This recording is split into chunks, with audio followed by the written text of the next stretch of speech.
Nanterre, près d'Union. On est toujours avec Alexandra Rickling, qui dirige une agence de com, qui a sorti un livre justement qu'elle a pu financer grâce à My Major Company. Racontez-nous comment est venu ce livre, La grève des femmes formidables, justement. L'histoire, c'est des femmes C'est l'histoire de 4 femmes. 4 femmes dynamiques, qui ont des vies bien remplies, peut-être un peu trop remplies, et qui à un moment donné se disent qu'elles ont envie de faire une pause et de réfléchir à pourquoi elles en sont et comment elles en sont arrivées là, et surtout où est-ce qu'elles ont envie d'aller. Donc elles partent en douce pendant une semaine, toutes les 4. Elles font grève. Elles font grève. Voilà, carrément. Ouais. Alors bon, ce livre, moi je me l'avais apporté tout à l'heure, évidemment je ne l'ai pas lu. Remerciements aux contributeurs de My Major Company qui ont cofinancé ce projet.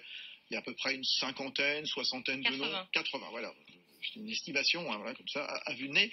Bon, pourquoi vous avez fait appel à My Major Company justement pour financer ce livre? Racontez-nous. Alors, comme vous l'avez dit tout à l'heure, je fais partie du CJD, du Centre des jeunes dirigeants. Ouais. Et en fait, avec les autres dirigeants, on réfléchit, on échange, on se forme, et notamment dans des commissions. Et il y a une commission sur le financement du développement des entreprises.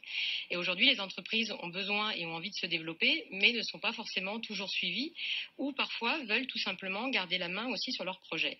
Et moi, c'était mon souhait. Je n'ai pas souhaité aller vers un éditeur, j'ai souhaité m'auto-éditer, comme on dit, et ça m'a paru être un bon financement via My Major Company, puisque ça me permettait, sans prendre de risques, de tenter, en mettant à peu près 1 heure à préparer une page sur un site de crowdfunding, de solliciter, que ce soit mes amis, que ce soit des gens que je ne connais pas, et puis d'avoir une visibilité grâce à cette plateforme. Vous aviez besoin de combien pour faire ce bouquin, et combien vous avez récupéré? Alors, j'avais demandé une enveloppe de 3 500 € qui me permettait de financer une première impression du livre, la création du site internet qui permet de le vendre en ligne, et également une web-série pour en faire la promotion.